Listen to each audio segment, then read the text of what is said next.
Hey guys, it's Marcelo Nostroza here, the creator and one of the co-hosts of Radio 815. What is Radio 815?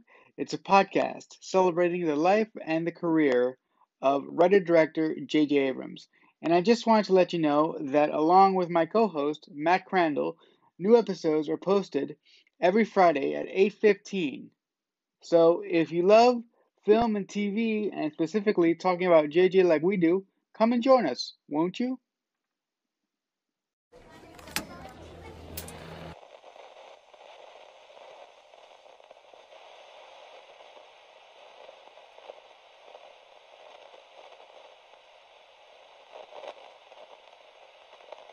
Hey guys, welcome to Radio 815. I'm your host, Marcelo Nostroza, and you may be asking yourself, what is Radio 815? Well, in the simplest sense, I was sitting around one day and I was like, you know what, there isn't a podcast talking about the amazing writer-director that is J.J. Abrams. So I took it upon myself to invite one of my good friends, Matt Crandall, here every week to talk about J.J. Abrams' old projects and some of his new ones when we eventually get there, if we don't get tired of one another. So what we're going to do every week is we're going to pick a project of his, we're going to talk about it, and then the following week we're sort of going to recap that project that we talked about in the previous week before we move on to something else. So with that being said, why don't I introduce my co-host Matt Crandall? Why don't you tell them a little bit about yourself, Matt? For sure. Thanks for having me on. I'm excited to be doing this.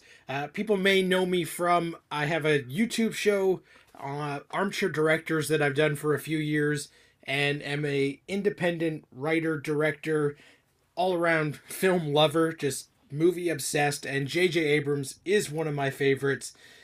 And what better place to start for a podcast about J.J. Abrams than kind of the first thing that really put him on the map, which was the creation of Felicity. Yeah. It's a pleasure to have you, Matt, and thank you very much for joining me on this adventure.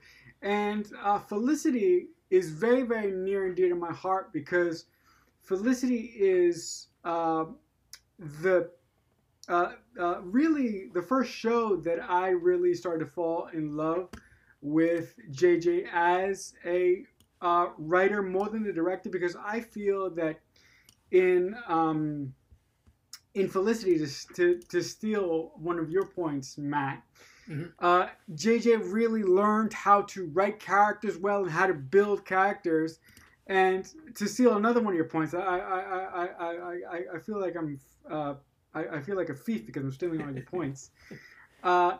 You mentioned that he really began to hone his craft in Felicity, that he to where later on in some of his projects like Lost and specifically Alias, he really started to branch out as a writer director in those shows. But he wouldn't have gotten there if he didn't choose to write and create Felicity first.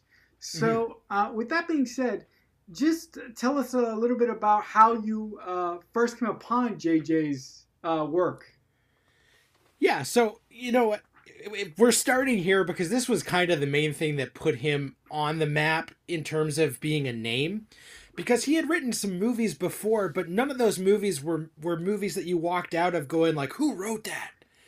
And even right before Felicity came out, he had just written Armageddon, which is maybe the one that still has his stamp of approval on it. But Felicity was the one that, watching that show, it had such a unique voice and a unique point of view that it was one of those things where you're like, okay, who is the person behind this? And, the main voices on the show are Matt Reeves and J.J. Abrams, two incredible filmmakers in their own right, but this was two guys who had known each other since they were 14 years old, teaming up and taking their shared experiences of growing up together and applying that to this show about a young woman who's trying to make some decisions on her own that she hasn't actually done before. So much of her life had been planned out before. So I thought this coming of age story and framing it as 4 years at university is a really unique spin, especially it was on the WB and they were most known for a lot of high school shows at the time. Right. One of the greats, you know, Dawson. Right. If it hadn't been for The Creek, would we have gotten this show? I don't know. I doubt that.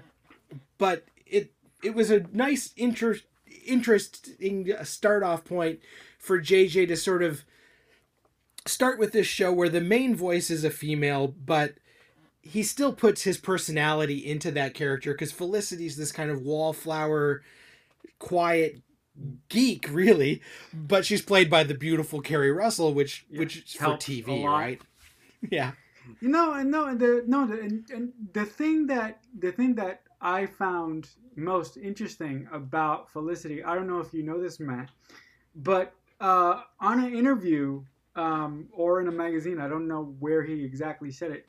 He actually got the idea for Felicity from a student that went to his college. He went to Sarah Lawrence College in I believe Sarah Lawrence is in New York. He took an art class and he saw this girl one day fidgeting in the corner with some paint, right? Yeah. And he walked, after a couple of days, he walked over to this girl and he said, "You would be a really interesting person to do a series around. I think I'm going to do that." And the girl actually, sort of, shocked and bothered, sort of just walked away from him and sort of dismissed the comment. But I found it so interesting that he actually got inspiration from real life and he applied it to his series. And it's kind of cool that Felicity is sort of based on someone that JJ knew while he was in college. And initially, I'm sorry, this is where I'm going to spout my knowledge. Initially, he wanted to do it as a movie, as a feature. But after sitting down with his good friend Matt Reeves, Matt convinced him to actually do it as a series. And I'm sorry, go ahead. I was going to say, I think they were having like a dinner one night at a Chinese food restaurant and they wrote down a bunch of ideas on napkins. Right. Yeah. I'm sorry, they did. I'm sorry. You're absolutely right. They did. Which is cool. It's awesome that this show was created by like two pals hanging out. Yeah, I know. Yeah, actually, I'm sure you know this, but they actually cut Super 8 film together when they were kids. Mm-hmm. Yeah, and didn't they cut film for Steven Spielberg too? Yeah, I've heard that. I think they did. So yeah, I don't. Well, all right, to get this podcast on track, because I think it's a little bit going off the rails right now, which is good. It's fine. It's our first episode. We're actually going to be talking about the very, very first episode. So before I tell you my thoughts on the pilot, why don't you go first? What are your initial thoughts of the pilot the first time you saw it, or any subsequent rewatches that you may have had recently or not? Yeah, so I did just recently rewatch it, and the weird thing was when I actually discovered Felicity I didn't watch it from like day one. It was a show that I found a few years after it had started, but just before it was over. I was at university shortly after this started, and one of the reasons I would watch it is there were a couple of really nice girls who would go to the common room and they would always watch Felicity, and no guys were ever in there to watch Felicity with them. So I was like, well, I'm going to be that guy. So we would just hang out and watch the show and then talk about it. And so I became friends with a bunch of these girls because nobody else was watching this, but I was like, this is my in here. So I always have fond memories of Felicity, the show. And then, of course, after I got hooked mid-season 2, I went back and figured out what I had missed and caught up on all the episodes. Back then, you had to borrow people's VHS tapes before the DVDs came out. That's right. Because all the DVDs didn't come out till the show was over. Wow. And watching the pilot, I think it gives you a good groundwork of sort of what the overall tone of the show is going to be. But it doesn't have some of the nuance and the humor that later worked itself into the story. And certainly there's a lot more fantasy elements as the show went on that aren't inherent in the pilot. But in terms of establishing the characters in a very straightforward way, it does a really good job. And of course, the framing device of Felicity sending tapes back and forth with Sally. That's great. Which is really nice because they wanted to find a way to do voiceover, but not just have it be like a lazy way. And having Janine Garofalo as Sally, where we actually hear her tapes and Felicity narrating what's going on in her life, was a nice balance. So I really like how they struck that. And one of my favorite parts of the pilot is that there are lots of times where they set up the arc of the show. You know, it's Felicity, this girl who makes a rash decision to change the entire trajectory of her life to follow a boy in sort of like a stalkerish manner. Unacceptable. And lots of people could have dragged that out for like 8 episodes where she would be hiding the fact that she had followed this guy and all this stuff. But no, they confront it head on. Felicity tells Ben within the first 25 minutes. Yeah. Like, you know, I followed you here because I was taken by what you wrote in my yearbook, which is kind of a ballsy thing for a show to do. Because a lot of things would have played that dramatic tension more. Right. But I like that they got everything out in the open because they thought it was the better way to endear the characters to us. Like, Felicity is so awkward that she doesn't know that you shouldn't tell someone you followed them and changed your entire life because you thought they were cute. Right. But that endears her to us in a big way. Well, you're probably gonna. I don't know what you're gonna say to what I'm gonna say, but I'll tell you a little bit about myself. All the shows. Well, I'm sort of speaking to everybody right now. All the shows that I enjoy, from Felicity to Dawson's Creek to One Tree Hill to et cetera, et cetera, et cetera. Every person that I've met in my life has been because of one of these shows. And I actually feel a sort of closer connection to them because of that. Right. With that being said, I really liked the fact that the first time I saw Felicity, I wasn't in a good place in my life. And Felicity, the show, gave me this warm feeling, like coming home to a good friend and just sitting down and talking to them. Right. You know, when I watched Felicity for the first time, I felt like I was in a safe place, and I felt like I was in a good place. You know, by watching the show, I sort of adjusted my my thought process. And if it wasn't for the show, I'm not saying that I'm suicidal or anything, but if it wasn't for the show, I wouldn't have, gotten out of my predicament maybe as fast as I did. Yep.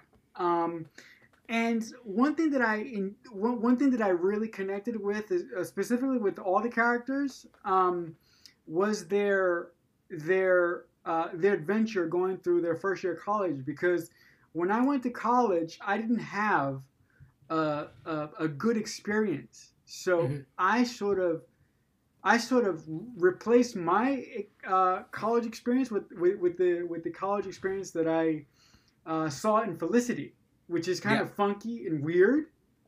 Yeah. But for me,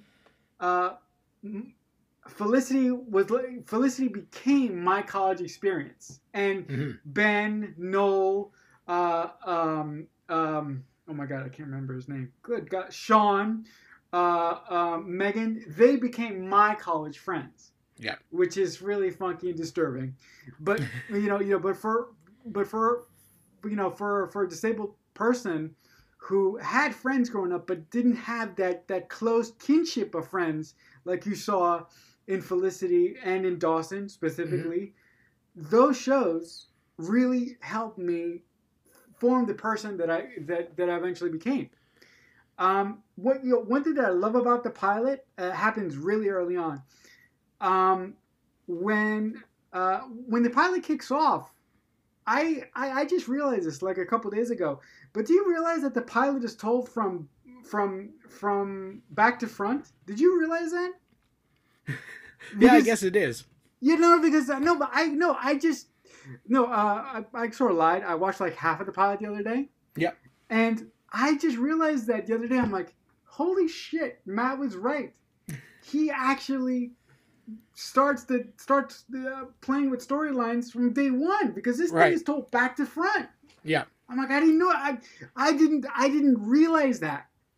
And I can't tell you how many times I've watched this pilot. I'm like, this is the first. I'm like, holy crap! It was right in front of my face. This thing is told from back to front. Mm-hmm. So I really enjoyed that aspect of it, specifically when I noticed it. Also, I love the first shot of the series with Felicity sitting on the bed. Yeah. Being actually, just being there and sitting in the dark and talking to. Yeah, she's in silhouette. It's a really nice shot. Yeah, it's great. Also, I love the shot where she actually meets Julie for the first time, mm-hmm. and you have her. You have her in the foreground and you have Julie in the background, and Julie just sort of pops her head in. Yeah, I think that's great shot composition. I'm not a director. I don't know jack about directing, but you would know more about that than I. But I just love those shots. Yeah, those are really nice. This is a good looking show, especially for the time. Because it does feel like a movie, and using stuff like a rack focus where Julie's in focus and then Felicity is stuff that wasn't as commonplace on TV. So they did shoot it like a movie. Mm-hmm. And I like the scene where she meets Julie because it's kind of like a romantic comedy meet cute, but it's between two people who are destined to be friends. Yeah, and what she actually writes on the paper too. Yeah, because Felicity's having an emotional moment, and some people might be like, I don't want to get involved in this, but we kind of get a sense of who Julie is when she writes that note, mm-hmm. Are you okay? Right. No, I will be. Yeah. And it's just so charming. Yeah. No, I know. And the other thing that I love about Felicity is that JJ chose to tell a story about a young girl who tries to get her, who becomes independent by doing something really stupid, mm-hmm. and really stupid by trashing your life plans and going all the way across country for someone that you don't even know. How ridiculously insane is that?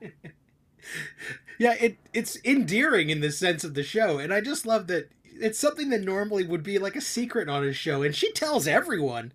She has a talk with Noel, and she tells him like, oh yeah, I followed this guy here, I blew up my life, I made a really dumb decision, and then she starts to realize that maybe the dumb decision is the best decision she could have made, mm-hmm. to just break away from her parents' plan.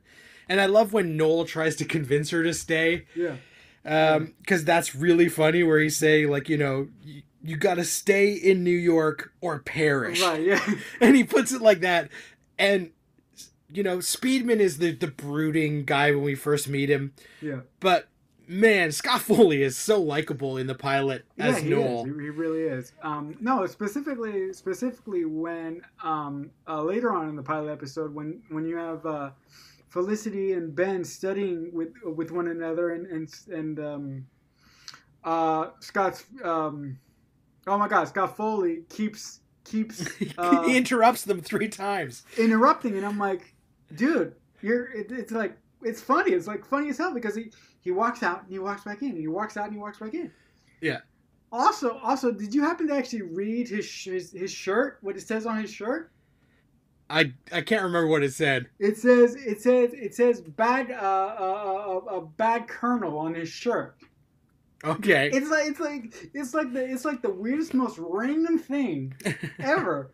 But it says bad colonel on his shirt, and I'm like, what the hell is that? Yeah. And the fact that also just to circle around here a little bit. One of the things that I love about the way that Carrie Russell plays the character of Felicity is through the pilot. She just gives these little subtle things to her performance that I don't know if they were in the script or if, I don't know if they were or they weren't. Mm-hmm. But if you notice, when she first meets Ben in sort of on the football field, when she asks him to sign her yearbook, and she's staying there waiting for him to sign her yearbook, she does something so cute and interesting with her feet, Mm-hmm. while he's sitting there signing her yearbook, and I'm like, that is so cool for her to do that. I'm sure that JJ didn't add that. Right, and it's kind of like this weird, like, awkward, she doesn't know what to do, and she's kind of dancing around almost, but it's adorable. Yeah. And I'm sorry, go ahead. I was just going to say, one of the things that JJ has been known for is finding this great talent and putting people in, like, the perfect role. That's right. So this was a star-making performance for Kerry Russell. He would do it again with Alias and with Lost, just finding, like, the exact right people. Mm-hmm. And then you hear the stories of how, Scott Foley was supposed to be Ben. Yeah. And then they saw the tape of Speedman, and they were like, "Oh my God, this guy is Ben. Yeah. We can't have Scott Foley be Ben. He's more of a Noel." And they like switched it at the last minute and brought in, my fellow Canadian Speedman. Yeah, Speedman. And even this first episode only has, Grunberg has one line over a PA great. as Sean, and he's great, even though he's just JJ's childhood friend since kindergarten that he happened to put in a show. Mm-hmm. The guy is perfect on the show. And Amanda Foreman as Megan, who we only see for a second, that's right, also like became such a good character as the show went on. Mm-hmm. And all of these people, like the casting is so good, and you just know that it's how JJ partly takes after Spielberg, where Spielberg could see like small things in people and realized that there was the potential for them to be great. And JJ, in terms of casting, almost all the shows that he produced, you can see that as well. Like everyone on it is almost cast so perfectly that it's like lightning in a bottle. Yeah, he has a really good sense for casting the right people. No, you have a great point. First of all, I have like Greg Grunberg is great. I love that guy. He's the best. I think it's just cool that JJ takes it upon himself to like basically cast him in everything he's in. Mm-hmm. And and everything that he does. Now he's the good luck charm, right? He has to have some sort of vocal cameo at least, otherwise it's doomed. Yeah. The last thing I'll mention about the pilot, and then you can wrap up here. I really like the fact that JJ wrote the character Felicity in such a way that when she actually made this completely rash decision about joining Ben, specifically when she breaks it to her parents in the dining room table when she's going through all the submissions and she finds someone from New York. When she breaks it to her parents, the way that she goes about it, you can tell in her voice that she's about to break, but she does it with such sincerity, and the way that her parents react to it is so relatable and so heartbreaking for them. Her parents, especially early on in the season, in the first couple episodes until we get sort of into this series, her parents are really portrayed as really controlling people, specifically her father. So seeing her kind of stand up for herself for the first time, I really enjoyed that. And I can tell you, the first time I saw the series, I was like, yeah, you go and make this horrible decision. Yeah. I thought that was brilliant writing by JJ and a brilliant choice. What did you think about that?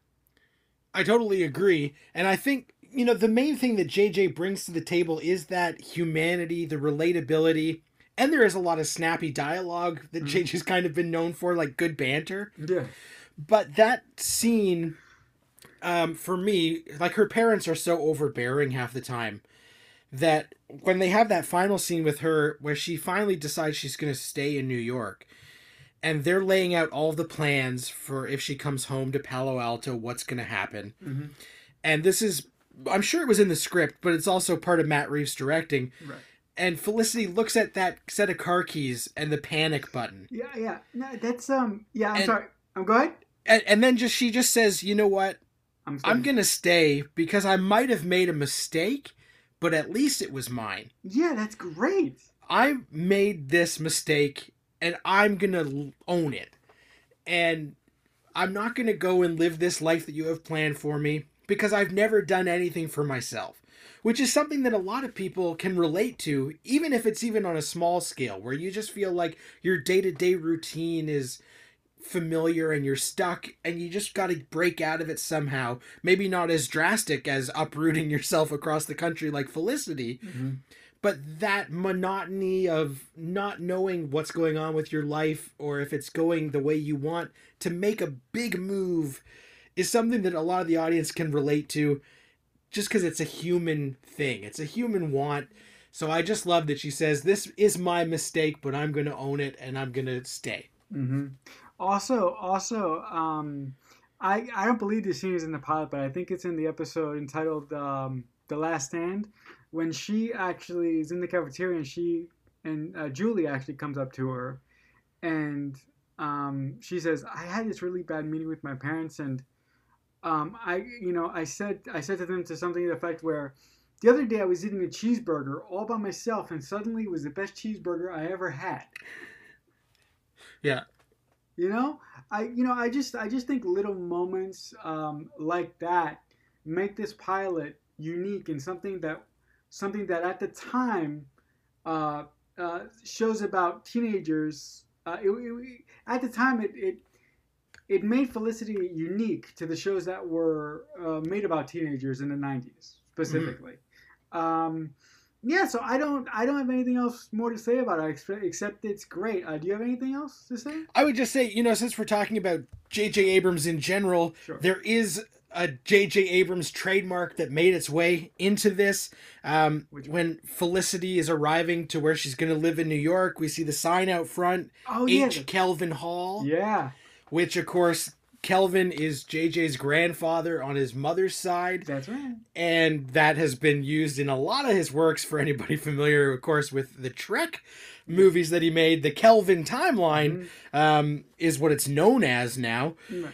And rewatching the pilot when Julie, who I love Amy Jo Johnson, she's amazing, is talking about how her roommate is such a germaphobe and everything smells like pine. And, of course, now in 2020, she says, and when she goes out, she wears a mask. Yeah. And so that's one of those pieces of dialogue that now it's like, okay, yeah, that tracks. Yeah, that's timely. Actually, I made a note here because I have a couple of notes in front of me. I made a note, and I actually totally forgot to actually talk about the Kelvin thing. I think that's a unique way for JJ to honor his grandfather. Mm-hmm. And also something I forgot to mention is how I mentioned it, so we don't need to do that again. So, if you were to give this pilot a rating, what would you give it? It's tough because I think it's good for a pilot, but it's not as good as the show would get. Mm-hmm. So I think on a sliding scale, I'm going to give the pilot itself like a 7 out of 10. Okay. Just knowing that the show would get to much greater heights, but it does a great job of establishing the characters and the concept, and certainly was something that made you want to see more. Mm-hmm. On that same note, for me, like I mentioned, I'm going to be, it's pretty safe to say that I'm going to be pretty biased throughout this whole podcast. But specifically for me, because of what the show means to me, and because of how it made me feel and how it affected me the first time I watched it. Mm-hmm. The pilot for me was near perfect. It wasn't perfect, but it really sung to me. So with that being said, I'm gonna give it a 9 out of 10 nice. for the pilot episode of Felicity. All right, guys. So that will do it for our very first episode of Radio 815. Now, just to make you guys aware. Just in case you guys were wondering, we're not actually going to come back next week and review episode by episode. What we're going to do is we're going to pick a property of JJ's, and we're going to talk about the pilot of that property, and then the following week we're going to wrap up that discussion by doing like a season recap. If we're talking about a show, if we're talking about a movie, obviously we're going to move on to the next thing that we're talking about. But that's the way that we're going to do it. Also, we are recording this on Thursday, but the podcast is going to be released on Friday mornings at 8 a.m. Are you okay with that, Matt? It better be 8:15. That's great. Actually, you know what? That's funny. I'll do that. No, I'll do that. Seriously, I'll do that. So with that being said, new episodes of the show will be released Friday mornings at 8:15 a.m. as suggested by my great co-host here, Matt. With that being said, before we sign off here, why don't you tell the people, Matt, where they can find you on the interweb if they want to talk to you or chat about whatever. For sure, hit me up on Twitter at Matt Crandall. That's the best place to get a hold of me online. All right, man. All right. Well, with that being said, for me, if you want to talk to me, you can hit me up on Twitter at CreekFanatic88 if you want to talk about JJ. Any other? I was about to say Doom because we were talking about Dune earlier. If you want to talk with me about anything, you can hit me up on there, or you can come and check out my own podcast, which is the Redwall Podcast. That's a podcast about me, and I talk about my life and about what it's like to be a disabled person. Or you can come and check out my YouTube channel at youtube.com/Balloonhead Productions. All right, guys. So until next week, I've been your host. My name is Hector Nasroza, and for Matt Crandall, I will see you next time. Bye, guys.